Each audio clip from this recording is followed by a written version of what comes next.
యోహాను వ్రాసిన ప్రకటన గ్రంథం 8వ అధ్యాయం.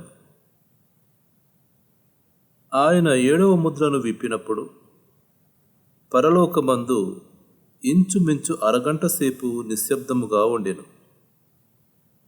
అంతట నేను దేవుని ఎదుట నిలుచు 7 దూతలను చూచితిని. వారికి 7 బూరలు ఇయ్యబడెను.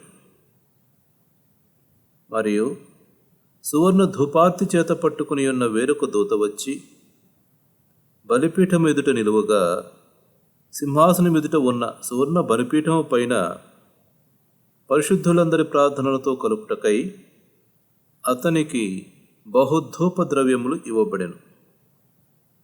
అప్పుడు ఆ ధూపద్రవ్యముల పొగ పరిశుద్ధుల ప్రార్థనలతో కలిసి దూత చేతిలో నుండి పైకి లేచి దేవుని సన్నిధిని చేరెను.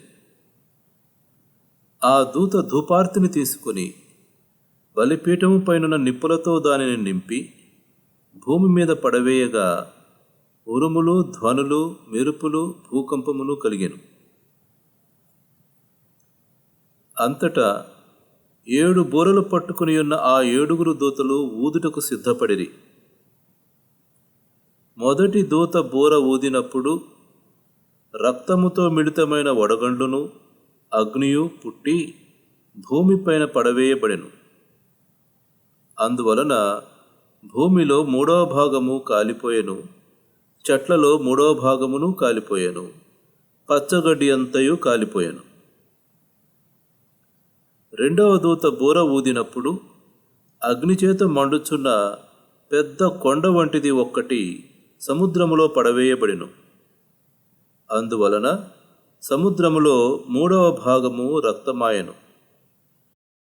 సముద్రములోని ప్రాణము గల జంతువులలో 3వ భాగము చచ్చెను. ఓడలలో 3వ భాగము నాశనమాయెను. 3వ దూత బూర ఊదినప్పుడు దివిటీవలే మండుచున్న ఒక పెద్ద నక్షత్రము ఆకాశం నుండి రాలి నదుల 3వ భాగం మీదను నీటి బొగ్గల మీదను పడెను. ఆ నక్షత్రమునకు మాచిపత్రి అని పేరు.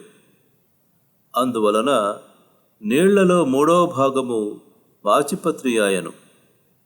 నీళ్లు చేదైపోయినందున వాటి వలన మనుషులలో అనేకులు చచ్చిరి. 4వ దూత బూర ఊదినప్పుడు సూర్యచంద్ర నక్షత్రములలో 3వ భాగము చీకటి కమ్మునట్లును, పగటిలో 3వ భాగమున సూర్యుడు ప్రకాశింపకుండునట్లును, రాత్రిలో 3వ భాగమున చంద్ర నక్షత్రములు ప్రకాశింపకుండునట్లును వాటిలో 3వ భాగము కొట్టబడెను. మరియు నేను చూడగా ఆకాశ మధ్యమున ఒక పక్షిరాజు ఎగురుచు బూరలు ఊదబోచున్న 3 దూతల బూరల శబ్దములను బట్టి భూనివాసులకు అయ్యో అయ్యో అయ్యో అని గొప్ప స్వరముతో చెప్పుట వింటిని. ఇంతటితో 8వ అధ్యాయ పఠనం సమాప్తం.